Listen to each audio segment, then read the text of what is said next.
I guess I'm up against the highest, hardest stained glass ceiling. And it may be hard to see tonight, but we are all standing under a glass ceiling right now.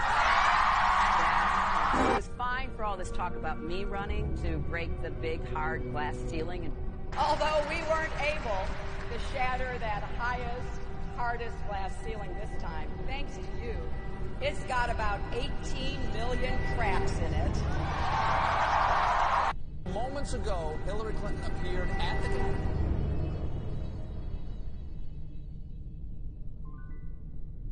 the convention by breaking the glass wall. Oh, so close to the proper metaphor. Jimmy, let's help her out here. Let's break the glass ceiling.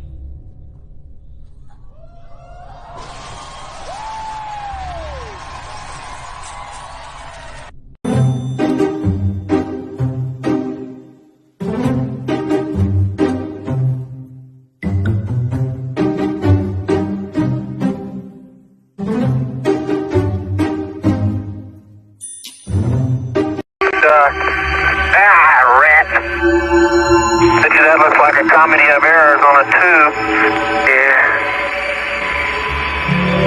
Hold still. The design of nominal and contingency missions is the job of the Mission Planning and Analysis Division, MPA. The accomplishment of this task. Several other wire fells that I've seen from NASA Cinema. Maybe you remember this one from NASA Cinema, where you can see the wires unnaturally lifting the back of the astronaut's shirt, just like Buster Keaton. And a second wire bulges at his bum when he flies. But yeah, I'm sure that's just perfectly normal space bum bulging that just seems to match wires and harnesses. How about this one, where the astronaut on the right in the USMC shirt actually grabs the other astronaut's wire? When he grabs this invisible object, it pulls the astronaut's shirt in a very strange way. That really looks like Buster Keaton, doesn't it? I also love this one, where the astronaut is hanging upside down, and the other astronaut on the right side pushes a button or something on the wall, which causes one of the wires attached to the shirt of the astronaut on the left to release. I guess he got tangled up when they were playing acrobats. PBS actually removed this clip off of their website, and so I couldn't share the original where you can hear the mechanism, but I'm sure that's perfectly coincidental. The astronaut behind him even reaches up at the same spot to seemingly detach the shirt from the wire. Of course, you can't forget this one where it looks like the astronaut flying in the back is wearing some sort of harness.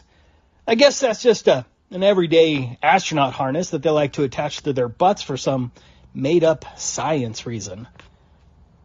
This astronaut seems to twist funny like the wire is malfunctioning, and then she starts to fall before NASA cuts away. Buster Keaton comes to mind when watching that strange twisting. This is a great one where you can actually see the reflection of the wire. The reflection of the wire matches perfectly with the astronaut's movement, and it matches the bulge on his shirt. That's a classic Buster Keaton fail. This one is also hilarious as the actor from NASA accidentally gets the microphone wire tangled with her harness wire. Notice how the microphone wire is caught on something invisible, and then she has to use her other arm in a strange way to detach the microphone wire from the invisible object behind her. Is there any other evidence that NASA uses wires to fake space? How about this clip from an old video of mine? This company, called ZFX, which specializes in wires, stages, green screens, and performance flying. It actually looks like a pretty fun job. But you should go and check out their client list, and look who's there.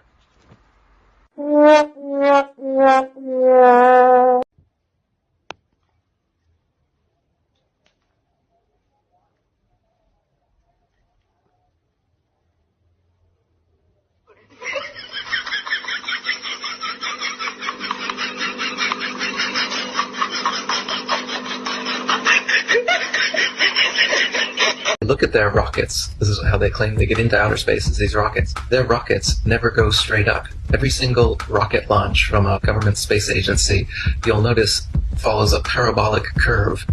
It goes up, it reaches a peak, but what they do is as the rocket starts coming back down, they make sure that it goes down over the ocean, out of the way of any curious observers. Anyone can see it coming back down to Earth, asks, hey, how come the rocket's not going up anymore? Well, it's going around the curvature of the Earth, is what they tell us. So every single rocket, the reason that it follows a parabolic curve, they say, is because it's going around the curvature of the Earth. The real reason is they can't get up any higher than that.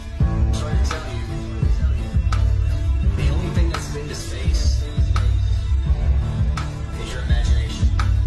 They tell us that the Earth is a sphere. They show us pictures of a sphere, of a circle. It's a perfect circle. And then they come out and they say, well, it's actually an oblate spheroid. Oh, what's that? Well, it's a sphere that's flattened at both poles, so it's more of an oval shape. It actually bulges out south of the equator, as well as being flattened at the poles. So it's more pear-shaped. So it's not actually a sphere. It's oblate. And officially it's an oblate spheroid. That's what we call it. But not only that, it's slightly wider below the equator than above the equator. A little chubbier. A little chubbier. Yeah. Chubby's a good word. It's like pear-shaped. So now it's pear-shaped. So why are all of these official NASA photos and videos showing perfect spheres when it's actually an oblate spheroid or a pear-shaped spheroid? They can't get their story straight. And the reason they keep changing it is that to fit the model, they have to change the shape of the Earth. South of the equator is larger than north of the equator because lines of longitude that just extend outwards, they don't contract back. So they concede that in their pear model. They say, well, the side bulges out south of the equator. It's bigger south of the equator. Yeah, it is, because it's flat. But instead of admitting that, they just, make tweaks to their model as time goes on. They say that the ball Earth tilts back 23.5 degrees. That's another tweak they made because we can see Polaris, which is right over the North Pole, from 23.5 degrees south latitude. Shouldn't be able to see that on a ball.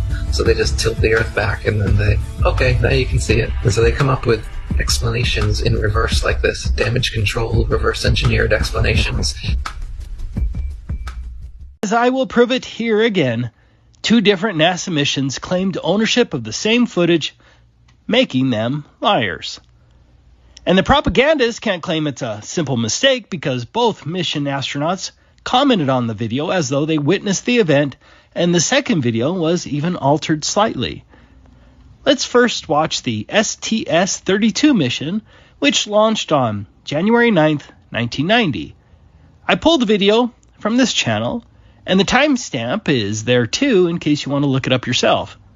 I will fast forward to the footage at issue. The most difficult part about a shuttle mission is getting a whole crew to...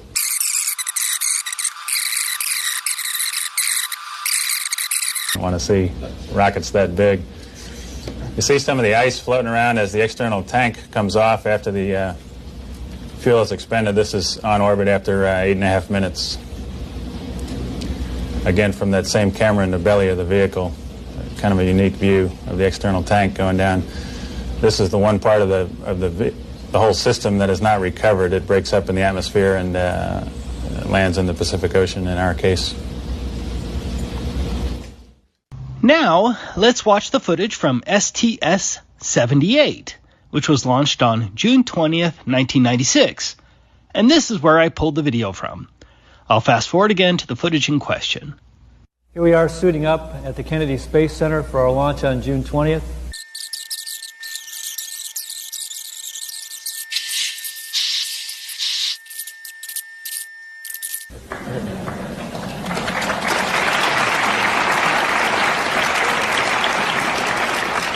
Well, it was just absolutely fantastic to be in space and see this great piece of American technology come off the external tank. It was really difficult for Rick and I to focus on getting pictures of this because here we saw the Earth and land masses and the oceans floating beneath us. But the external tank just did a super job. Now let's watch the two separate videos synced. Remember, these videos were supposedly filmed over 6 years apart. If you're really paying attention, you might notice that the two videos are almost identical, but not 100%. Yes, they most certainly use the same footage, but the one on the right includes a few more particles, and I don't think it's just the increased brightness. which means they manipulated the footage further, which only proves that this was willful deception. 了吗？准备好了，走快一点，这个很高哎。好，开始。老铁们，你们总说我拍段子不够平，我今天就拼一次给你们看。一会儿。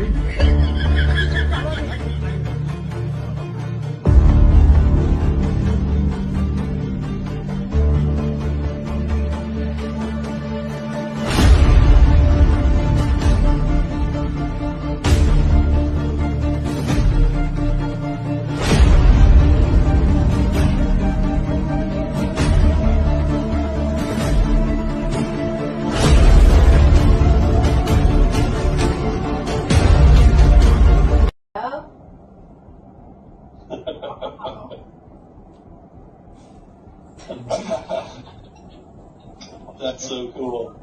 You are so much better of an astronaut, Paige, than those other fakes. Thank you. And if you're hungry in space, gotta have your floating Fritos to munch on. So I don't want to give GMOs any publicity, but it's all we had hanging around. Yum, yum, yum.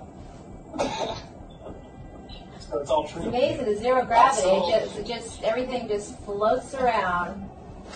Suck my hair because I got a ponytail. And Toots brought some coral up from Vieques, from Puerto Rico. Oh, yeah, let me keep pushing up and down and around. Pull it back toward. Oh yeah, thanks. Yeah. Wow. Push it that way. Unbelievable. Not bad, huh? Where'd you get the 60 million a day to pull that off? Cryptocurrency I've been saving.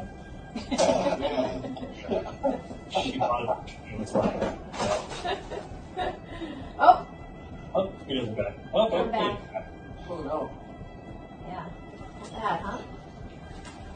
That reminds me of the brushing your teeth one where everything goes in slow-mo except for the environment. Exactly. Yes, I did. That was so awesome. That was hilarious. That was hilarious. Another complete bonehead mistake. Again.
Son masones, es decir, pertenecen a una sociedad secreta. Buzz Aldrin se le puede ver junto a un masón con una simbología bastante clara. De hecho, hubo un comunicado de una logia masónica a la que pertenecían varios astronautas de las misiones Apolo que decía que por fin astronautas, hermanos masones, han ido a la Luna. Es decir, hay documentos que prueban que son masones. Claro, esto ya es altamente sospechoso. Y no solo eso, sino que tenemos los nombres de las misiones Apolo, etcétera. Todos son dioses, tiene que ver con la cultura luciferina. Y está plagado de simbología como pirámides, el culto al sol. Es decir, que no solo nos engañan con CGI, sino que además nos meten simbología masónica, ¿no? Simbología ocultista para colmar el vaso, digamos. Entonces, es un completo... Why don't we see any land when we're looking down at the ocean from the space station? Because you're over top of ocean. Okay, well, don't you think they could be fooling us with this picture? Okay, I give you this. Wait, watch the picture. Watch the picture. I know that they've airbrushed some stuff. It's not airbrushed. This is us in our front yard and a solar panel, and we tricked you, showing you how easy. We have zero budget. They have $65 million a day, and I tricked you. What about this? NASA says, these are new planets. Okay.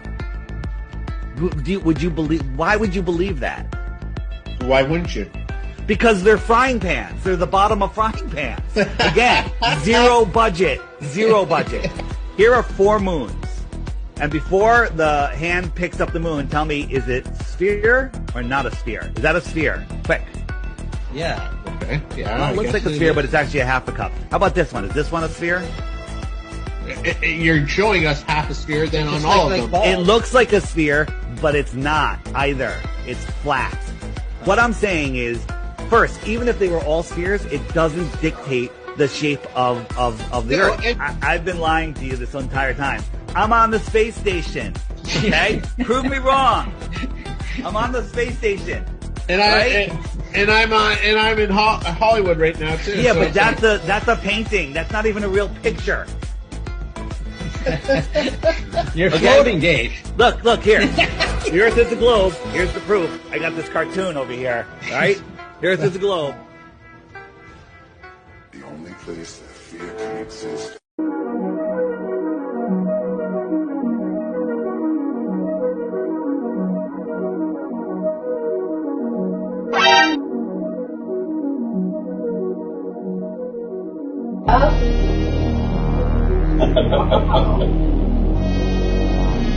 GMOs and nasal publicity, but it's all we had hanging around.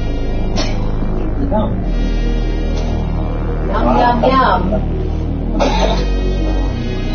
Earth is flat. The yin and yang is the sun and moon rotating around the magnetic North Pole. The North Pole is an electromagnetic field, and it's a pole of electromagnetic energy. Above the North Pole is Polaris, the all-seeing eye. Earth is a giant electromagnetic field, and you are an electromagnetic field. The plane of inertia is where we get the word planet Earth from. The atoms that create this reality are dualistic, positive and negative. This manifests into everything, good and bad, yin and yang, sun and moon, masculine, feminine. The sun positively charges you, gives you energy. The moon negatively charges you, takes away your energy, yin and yang. The moon governs the water on the earth and inside of your body, hence why all of the tides follow the moon. Earth rearranged is heart because it's the heart of the electromagnetic field, the middle point. This is why we have good and bad here, because it's the balance. This is why the Freemasons stand on the checkered board, good and evil. Quran 65:12, Allah, it is He who created the 7 heavens. The 7 heavens are the 7 planets, the 7 cosmic energies.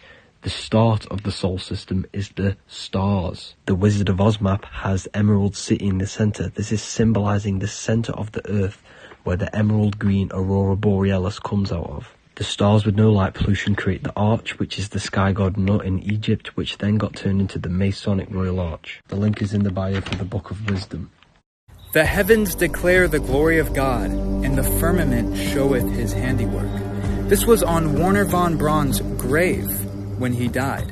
He was the former CEO of NASA, and he helped to fake the moon landing. The heliocentric lie was invented in the Renaissance to then scam humanity into believing that everything is just random combustion and that we don't matter, and that we aren't the center of creation. This hides the idea of God from us, the idea that we are special. We are locked in an electromagnetic torus field on the plane of inertia between 2 opposing forces, electricity and magnetism. The apple is representative of a torus field. So the Bible knows what this is. The stars rotate counterclockwise overhead and do not change. This is how we have 12 astrological signs. If you want to know more about the true cosmology of our realm and how we're being deceived, get the Book of Wisdom. The link is in my bio. Sometimes you have to view things from a distance in order to see the real truth. Why has nobody been to the moon in such a long time? I want to know, but I think I know. Because we didn't go there, and And that's the way it happened.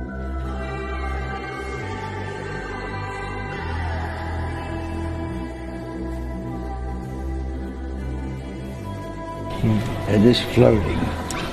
And I'm a diver, a scuba diver, and when you get down underneath the water, you're floating.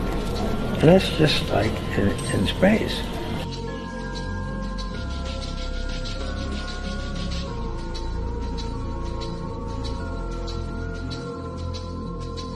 Now we have a #1 rocket right now in the U.S. And we have a #1 spacecraft. And they cannot get into lunar orbit with significant maneuvering capability. What was the scariest moment of the journey? Scariest? It didn't happen. A module in orbit around the moon called the Gateway. Think of it as a small space station. Right. And that's going to give us what we call delta V. That's that maneuvering capability to go down to low lunar orbit. It could have been scary.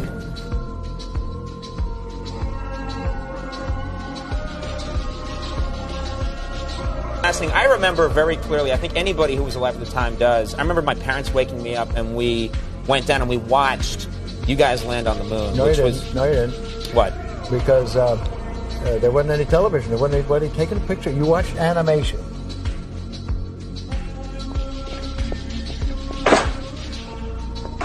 Wow, Neil Armstrong. Hey, wait a minute. You're supposed to be on the moon. I just saw it on TV. Oh, there's a tape delay, and with all solar winds. This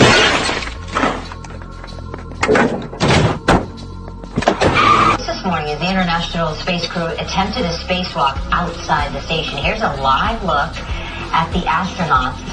Well, I don't think that's... Yeah.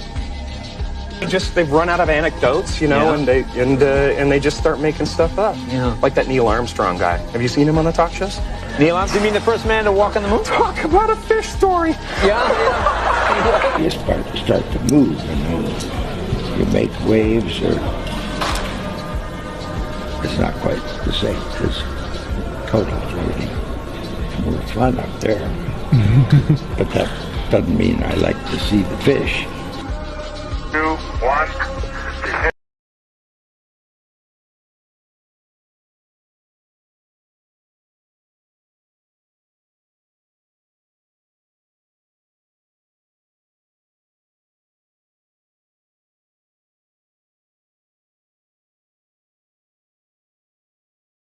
You really believe that in 1969,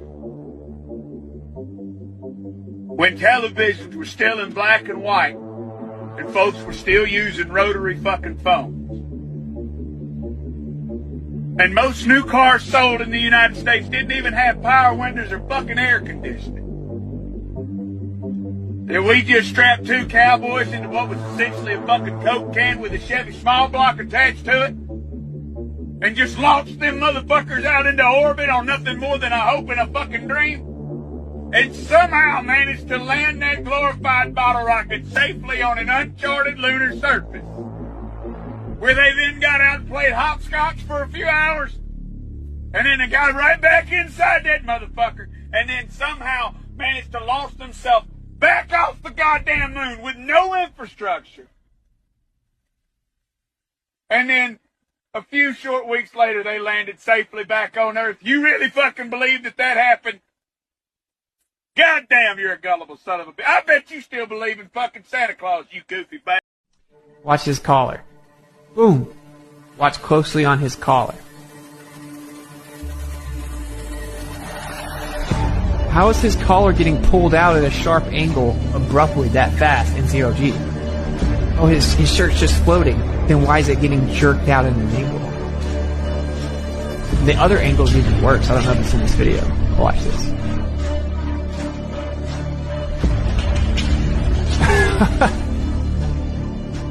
Such a joke. And they're monitoring what's going on in the pool. Okay, makes sense. Little control room, watching them as they train. Wait a minute. Why is there a green screen on those monitors?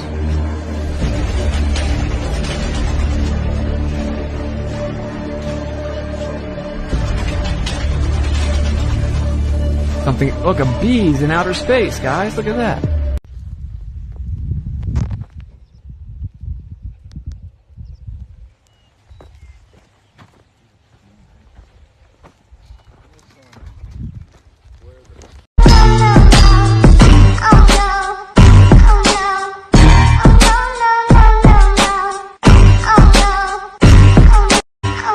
Hey, look at there.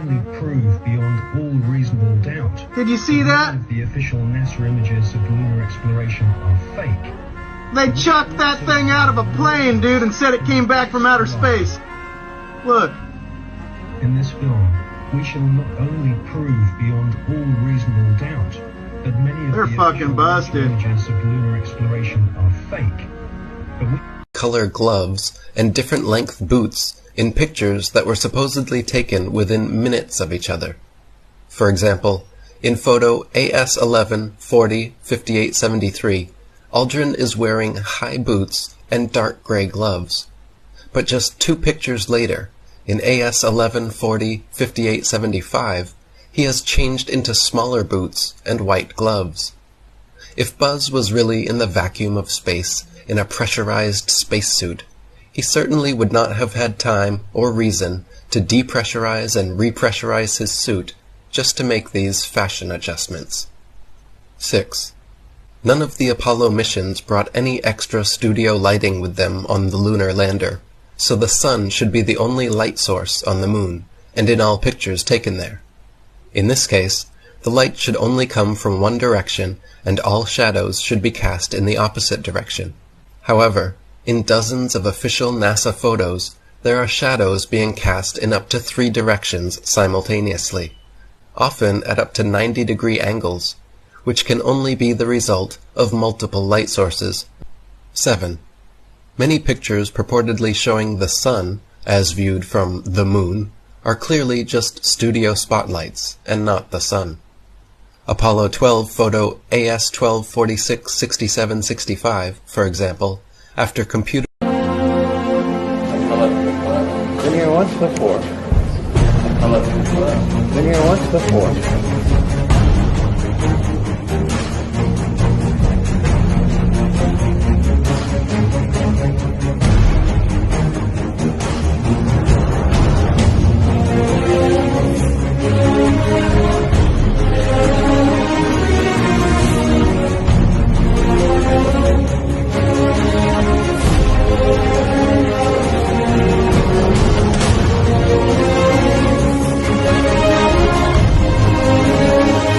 What they're claiming is that they went 1,000 times farther than they can send astronauts today, 50 years ago, on the first attempt with 1/1,000,000th the computing power of a cell phone. And there's never been a technological achievement that no one could repeat 50 years later. It's like me telling you, 50 years ago, Toyota made a car that could go 50,000 miles on a gallon of gasoline. And yet today, 5 decades later, their best car can only go 50 miles per gallon, or 1,000th the distance. You would laugh and say the original claim is preposterous. Or 50 years later, and now the farthest they can send an astronaut to the moon is 1,000th the distance that they claim to have done on the first attempt 50 years ago with less computing power than a cell phone, 1/1,000,000th of the computing power. It just doesn't add up. It's never happened. It's also the only time that they deliberately destroyed a technology. I mean, the B-52 is 70 years old, and there's still 200 of them in service, and yet they admit they destroyed all the Apollo equipment, and they're claiming they have to go back to the moon and recreate it from scratch. They destroyed all the original videotapes, all the original blueprints. You would never do that if you really went. You would only do that if there was a fraud and you were trying to cover your track. Alors premièrement, toutes les images de la Terre que vous avez toujours vues depuis votre naissance sont fausses. En voici la preuve. Vous prenez des photos officielles de la NASA, vous les mettez dans Photoshop, vous augmentez les niveaux de couleurs et vous voyez que toutes les terres ont été rajoutées et que ce ne sont que des collages d'infographistes.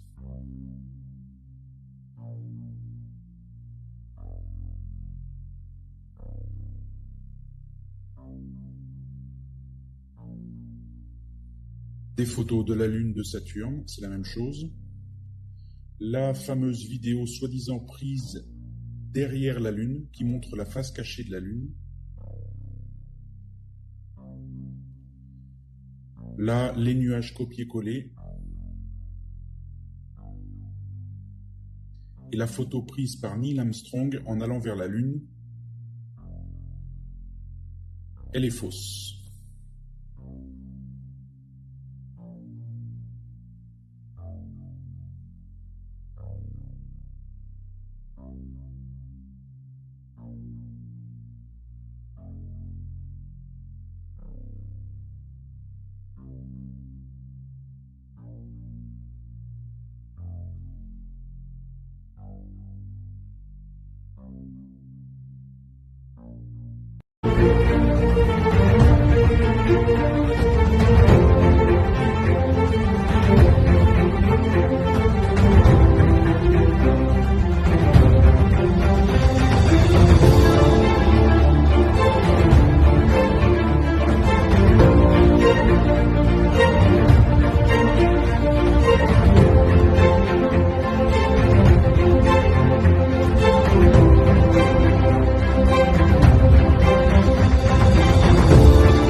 Evil and good that is going on, that battle is going on, and evil or good starts with lies. The evil people lie, and then mankind's greatest accomplishment is putting a man on the moon. And so it had this spiritual smell. There's something important about this. So 5 years later, I changed my mind. I realized if they faked the moon landing, and I assure you with 100% certainty they did, just go to Sabrel.com, S as in Sam, I-B as in boy, R-E-L. You can see all of this for free on the homepage. The faking of the moon landing is so much more profound than if they'd actually gone. I mean, either they went and came back with 1960s technology, even though they can't do it today, or the most powerful nation on earth falsified mankind's greatest accomplishment and murdered their own citizens to cover it up. If that's true, and it is, that's so much more profound than if they'd actually gone. I changed my mind. I said, this is important. If the truth doesn't come out, mankind in our country will die. That's what it takes to see the truth. It says in an ancient text that pride blinds us from seeing the truth. And pride is simply the unwillingness to be wrong. And humility is the willingness to be wrong. And being wrong is great because I'm not walking around in error and I'm learning something new. So you'll see in sunlight, shadows always run parallel and never intersect. Here's a picture which the federal government claims was taken on the moon.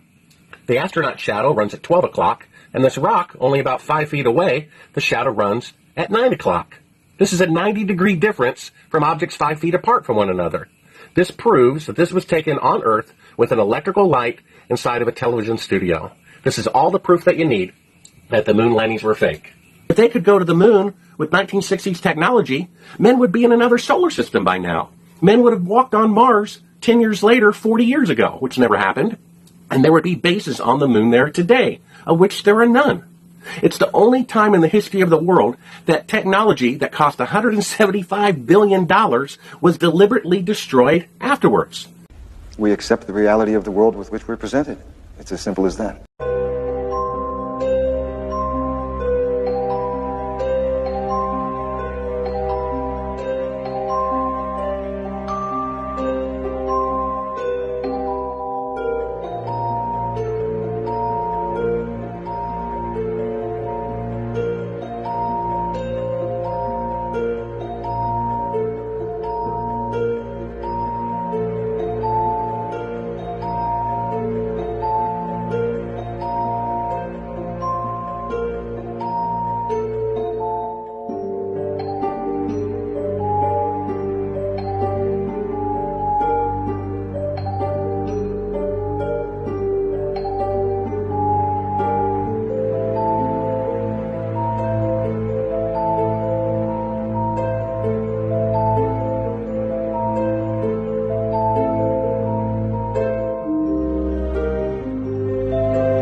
Well, let me show you. Let's get a little bit closer, shall we? This was released in 2000. It was originally done in 1957. This is the